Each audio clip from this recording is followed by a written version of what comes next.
Students, welcome two equations IAS. आज discuss करेंगे micro economic concept. Micro economic concept में कुछ क्वेश्चंस एग्जाम में आते रहे हैं। अलग अलग एसएससी का एग्जाम हो, यूपीएससी का एग्जाम हो, सीडीएस का एग्जाम हो, तो उन कॉन्सेप्ट्स को कवर करने की कोशिश करेंगे आज। ठीक है, पहले तो समझते हैं कि इकोनॉमी को हम माइक्रो इकोनॉमी और मैक्रो इकोनॉमी दो कैटेगरी में डिवाइड करते हैं। ठीक है, मैक्रो इकोनॉमी की अगर हम बात करें तो मैक्रो इकोनॉमी में आता है जीडीपी। जब हम इकोनॉमी एज अ होल, पूरी कंट्री की इकोनॉमी एज अ होल देख रहे होते हैं तो वो मैक्रो इकोनॉमिक कॉन्सेप्ट होते हैं। जैसे जीडीपी, पूरे देश की जीडीपी निकाल रहे हैं तो मैक्रो इकोनॉमिक कॉन्सेप्ट है।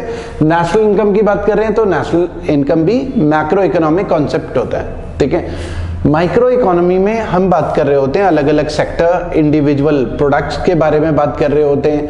जैसे डिमांड और सप्लाई जो है वो माइक्रो इकोनॉमिक कॉन्सेप्ट में आता है। अलग अलग प्रोडक्ट्स की डिमांड का क्या क्या असर पड़ता है मार्केट में, प्राइसेस बढ़ते हैं तो डिमांड में क्या फर्क पड़ता है।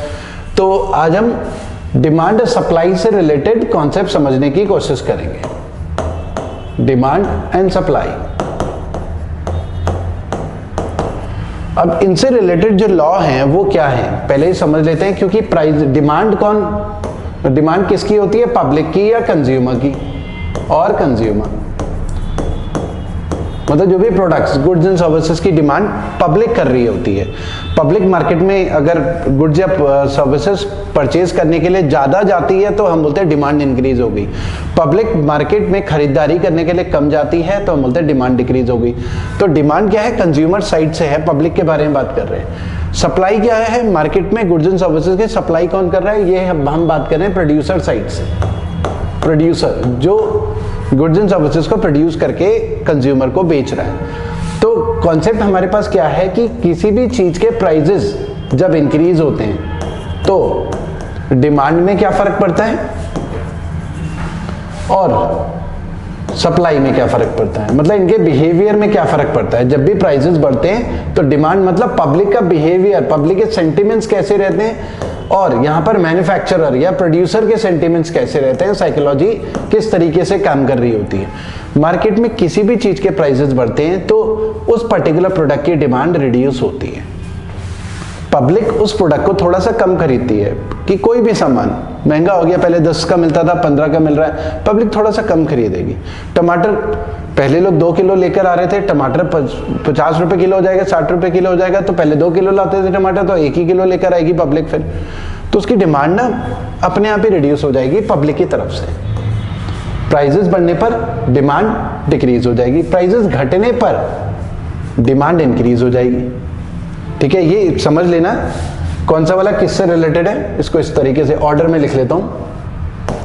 ठीक है, ये पहले ये है ना, डिक्रीज हो रही है तो प्राइसेस बढ़ने पर डिमांड डिक्रीज हो रही है, प्राइसेस घटने पर डिमांड इंक्रीज हो रही है। तो वाइस वर्सा है, ये ध्यान रखना है आपको।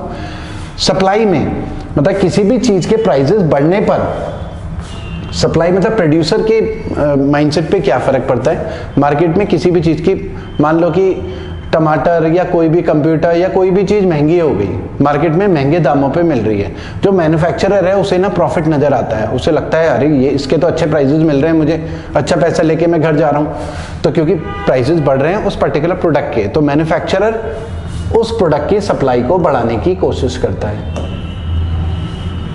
प्राइसेस बढ़ते हैं तो मैन्युफैक्चरर उस प्रोडक्ट की सप्लाई को बढ़ाने की कोशिश करता है कि और ज्यादा मैन्युफैक्चर करके बेचेंगे तो ज्यादा प्रॉफिट होगा, क्योंकि प्राइसेस बढ़ने पर बिजनेसमैन को फायदा होता है। ठीक है, प्राइसेस घटने पर सप्लाई साइड में क्या होता है, प्राइसेस डिक्रीज हो गए तो मैन्युफैक्चरर को लगता है यार नुकसान है, यार कम पैसा मिल रहा है इसका।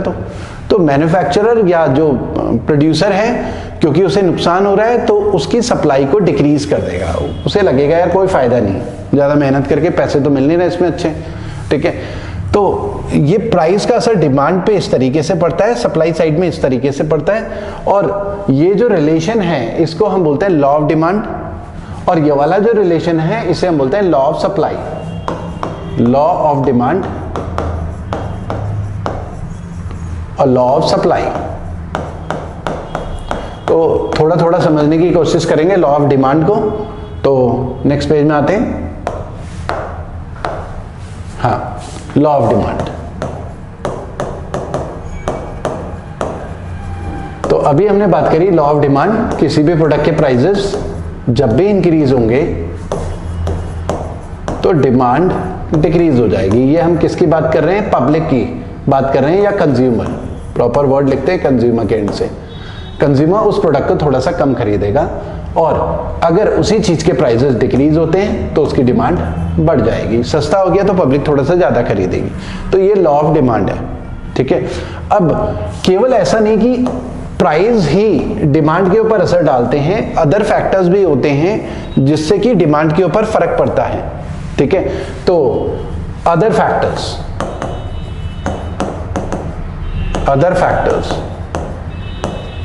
जिनसे डिमांड के ऊपर फर्क पड़ता है। एक तो प्रॉपर लॉ ऑफ डिमांड ये है कि if price of a product increases then demand for the same product decreases, ठीक है, and vice versa. Price decrease होते हैं, डिमांड इंक्रीज हो जाती है।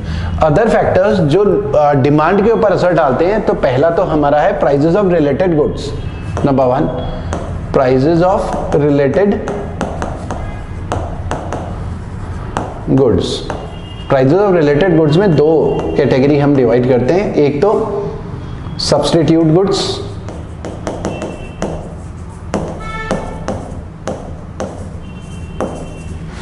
ठीक है, और कॉम्प्लीमेंट्री गुड्स।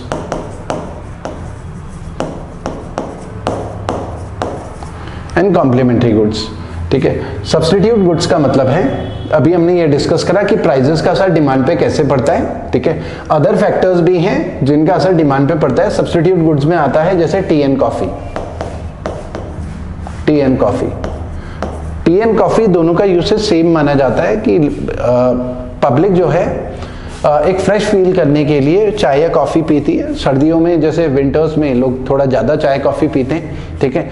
दोनों सेम काम कर रहे होते हैं, कॉफ़ी थोड़ा प्राइस उसका ज़्यादा रहता है, ठीक है। तो कई बार लोग टी पीते हैं, कई बार कॉफ़ी पीते हैं। तो सब्स्टिट्यूट गुड्स में क्या होता है कि कॉफ़ी की डिमांड केवल इसलिए नहीं बढ़ेगी कि प्राइसेस कम हो गए, ठीक है। यहाँ पर क्या होता है कि जब टी के प्राइसेस बढ़ जाते हैं तो कॉफी की डिमांड भी अपने आप इंक्रीज हो जाएगी। टी के प्राइसेस घटते हैं तो कॉफी की डिमांड भी अपने आप डिक्रीज हो जाएगी, या कॉफी के प्राइसेस बढ़ते हैं। तो ये दोनों इस तरीके से काम कर रहे होते हैं। ये सब्स्टिट्यूट गुड्स होता है। एक के प्राइसेस बढ़ने पर दूसरे की डिमांड अपने आप बढ़ जाएगी, क्योंकि चाय के रेट बढ़ गए तो लोगों को लगता है कि यार कॉफी पीते हैं, चाय भी महंगी हो गई, इससे अच्छा कॉफी पी लो। या कॉफी के रेट बढ़ गए, लोग कॉफी पीने गए, कॉफी तो बहुत महंगी होगी, यार चाय पी लो, छोड़ो, तो चाय की डिमांड भी इंक्रीज हो जाएगी। तो इन्हें बोलते हैं सब्स्टिट्यूट गुड्स। और ये एग्जाम में कई बार आया है। अच्छा स्टूडेंट्स, आपको ये वीडियो पसंद आता है तो लाइक जरूर करें, और जिन लोगों ने हमारे चैनल को सब्सक्राइब नहीं किया है वो सब्सक्राइब जरूर कर लें, ठीक है। हाँ, तो इन्हें बोलते हैं सब्स्टिट्यूट गुड्स। कॉम्प्लीमेंट्री गुड्स बोलते हैं जैसे प्रिंटर एंड कार्ट्रिज, दोनों एक साथ बिकते हैं, प्रिंटर एंड कार्ट्रिज। प्रिंटर की डिमांड बढ़ेगी तो कार्ट्रिज की भी डिमांड बढ़ेगी, प्रिंटर की डिमांड घटेगी तो कार्ट्रिज की भी डिमांड घटेगी। प्रिंटर के अंदर कार्ट्रिज डलती है जिससे कि प्रिंट आउट निकलते हैं, इंक होती है कार्ट्रिज में, ठीक है। या अगर हम बात करें car and petrol, automobile sector में कार वगैरह या टू व्हीलर ज्यादा बिकेंगी तो पेट्रोल भी फिर अपने आप ही ज्यादा बिकेगा, ठीक है। तो पेट्रोल की भी डिमांड अपने आप इंक्रीज हो जाएगी गाड़ियां ज्यादा बिकने पर। तो ये प्राइसेस ऑफ रिलेटेड गुड्स, ये भी अदर फैक्टर्स हैं जो डिमांड के ऊपर असर डालते हैं। एक तो लॉ ऑफ डिमांड तो हमने डिस्कस कर ही लिया, अदर फैक्टर्स जिनका डिमांड के ऊपर असर पड़ता है। दूसरा पॉइंट इनकम का भी डिमांड में असर पड़ता है। लोगों की इनकम, सैलरी वगैरह इंक्रीज हो जाए, जैसे जीडीपी ग्रोथ होती है, लोगों की जब इनकम बढ़ती है तो मार्केट में गुड्स एंड प्रोडक्ट्स की डिमांड्स भी इंक्रीज हो जाती है। जब आप सब लोगों की जॉब लग जाएगी तो इनकम आपकी होने लगी, पहले तो जीरो इनकम थी, बढ़ गई, फिर या फिर सैलरी बढ़ गई तो आपकी 20%, 10%, 30%। तो आप सैलरी बढ़ने पर आप क्या है, गुड्स एंड सर्विसेज ज्यादा परचेज करोगे, मार्केट में ज्यादा खर्चा करोगे, डिमांड प्रोडक्ट्स की अपने आप इंक्रीज हो जाएगी। तो इनकम बढ़ने पर डिमांड भी इंक्रीज होती है, इनकम घटने पर डिमांड भी डिक्रीज होती है, ठीक है। तो ये कुछ अदर फैक्टर्स हमने डिस्कस करे लॉ ऑफ डिमांड से रिलेटेड। दो एक्सेप्शंस हैं, 2 एक्सेप्शंस हैं जो कई बार एग्जाम में आए हुए हैं। 2 exceptions to law of demand. Law of demand के 2 एक्सेप्शंस हैं। वैसे हमने क्या डिस्कस करा है कि प्राइस बढ़ने पर डिमांड नॉर्मली डिक्रीज होती है या प्राइस घटने पर डिमांड इंक्रीज होती है, ये हमने डिस्कस करा लॉ ऑफ डिमांड। लेकिन कुछ एक्सेप्शंस है, ठीक है, जो लॉ ऑफ डिमांड को फॉलो नहीं करते उनके प्राइसेस बढ़ने पर मार्केट में डिमांड जो है बढ़ जाती है कई बार। तो जैसे इसका एक एग्जांपल है ए। सबसे पहले चलो बात करते हैं वेबलन गुड्स। वेबलन गुड्स बोलते हैं जैसे लग्जरी गुड्स होती हैं। लग्जरी गुड्स ना स्टेटस सिंबल होती हैं कई बार, मोस्टली स्टेटस सिंबल। इसमें क्या होता है कि प्राइसेस बढ़ने पर कई बार उनकी डिमांड इंक्रीज हो जाती है। जैसे अगर हम बात करें कैफे कॉफी डे, ठीक है, और भी एक टाटा का भी आया कॉफी का, तो अगर सीसीडी में कैफे कॉफी डे में 200 रुपीज की एक कप कॉफी है और एक दूसरा कॉफी हाउस खुला जिसमें 500 रुपए की एक कॉफी है, तो वहां पर 500 रुपए, तो इसका मतलब ये नहीं कि डिमांड कम होगी, वो लोग क्या है स्टेटस के साथ जोड़ रहे होते हैं, तो वहां पर सीसीडी को छोड़कर लोग वहां पर कॉफी पीने चले जाएंगे। अगर एक और नया एक कॉफी हाउस खुले ब्रांडेड अलग माहौल टाइप का और उसमें 1500 की कॉफी हो, तो लोग वहां भी चले जाएंगे। जबकि प्राइसेस ज्यादा हैं तो डिमांड रिड्यूस होनी चाहिए, लेकिन डिमांड इंक्रीज हो जाती है। जो हाईली लग्जरियस चीजें होती हैं, लग्जरी वाली चीजें, लोग क्योंकि प्राइसेस को स्टेटस के साथ जोड़ रहे होते हैं कि भाई ये महंगा है तो ये मेरे स्टेटस के साथ मैच करेगा, सबसे महंगा वाला प्रोडक्ट खरीदेंगे हम, ठीक है, पार्कर का पेन हो या कई भी हाईली लग्जरियस चीजें, तो वो लॉ ऑफ डिमांड को फॉलो नहीं करती। अगर उस पर्टिकुलर प्रोडक्ट के प्राइसेस घटते हैं तो जो वहां जाने वाले कंज्यूमर हैं उन्हें लगेगा यार इन्होंने तो स्टैंडर्ड ही घटा दिया, तो हो सकता है कि वहां जो है डिमांड रिड्यूस हो जाए। जो कंज्यूमर है वो स्टेटस के साथ चीजों को जोड़ रहे थे और उन्होंने प्राइसेस घटा दिए, तो कंज्यूमर वहां से दूर भी हो सकता है, फिर वो किसी दूसरे प्रोडक्ट की तलाश करेगा जिसके प्राइसेस ज्यादा हो, ठीक है। तो वेबलन गुड्स जो हैं वो स्टेटस सिंबल होती हैं कई बार मोस्टली, ठीक है, और हाईली लग्जरियस गुड्स होती हैं, लॉ ऑफ डिमांड को फॉलो नहीं कर रही होती। तो एक तो ये एग्जाम में कई बार आया वेबलन गुड्स क्या है। उसके अलावा गिफिन गुड्स होती हैं बे, ये भी एग्जाम में है गिफिन गुड्स। गिफिन गुड्स बोलते हैं highly inferior goods, inferior goods, highly inferior goods. तो हाईली इंफीरियर गुड्स मतलब बिल्कुल घटिया माल, बिल्कुल घटिया माल जो काफी सस्ता था मार्केट में, और अगर वो भी और सस्ता हो जाए तो उसकी डिमांड जो है, उसके प्राइसेस घटने पर डिमांड भी घट जाते हैं, जबकि डिमांड बढ़नी चाहिए। मान लो कि मार्केट में 1 रुपए किलो आलू मिल रहा है, बहुत ही सस्ता, सबसे सस्ती सब्जी वही थी, पब्लिक खरीद रही थी, थोड़ा बहुत तो खरीद ही रही थी, लेकिन आलू 50 पैसे रुपए किलो हो जाए ना तो कोई गारंटी नहीं कि उसकी सेल बढ़ेगी। पहले ही उसके प्राइसेस बहुत ही ज्यादा कम है, पब्लिक फिर क्या पता और ना खरीदेगी, यार ये तो बहुत ही ज्यादा सस्ता हो गया, बिल्कुल ही घटिया।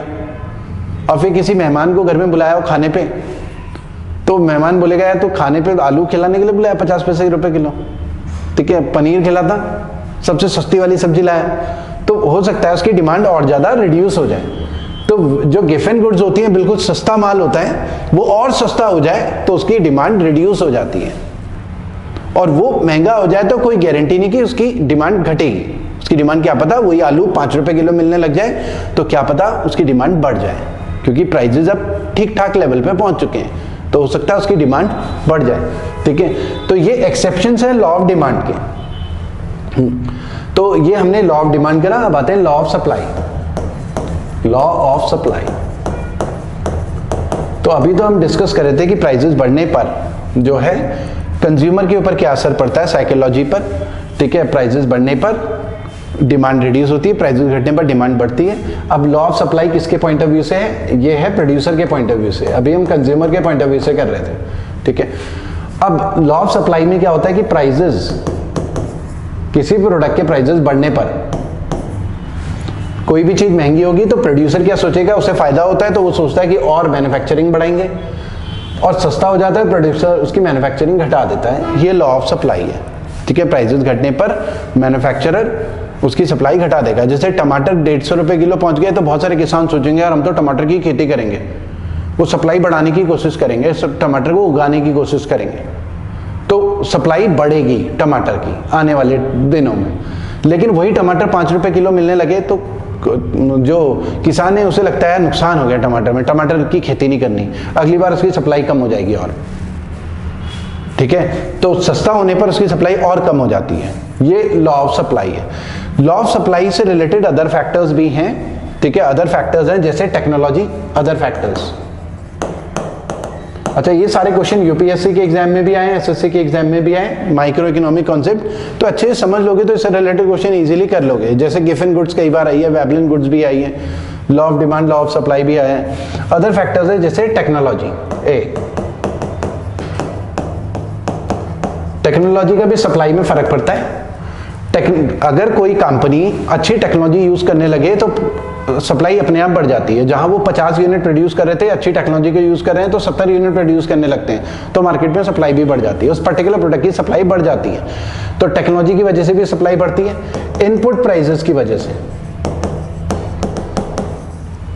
कोई भी मैन्युफैक्चरर है, प्रोड्यूसर है, अगर उसे इनपुट कॉस्ट कम पड़ रही है, सस्ता पड़ रहा है उसका इनपुट कॉस्ट, तो वो सप्लाई बढ़ा देता है, वो मैन्युफैक्चरिंग थोड़ा ज्यादा करेगा, इनपुट कॉस्ट बढ़ जाएगी तो सप्लाई कम कर देता है क्योंकि उसे कॉस्ट ज्यादा पड़ रही है। तो इनपुट कॉस्ट भी एक, और तीसरा टैक्सेस।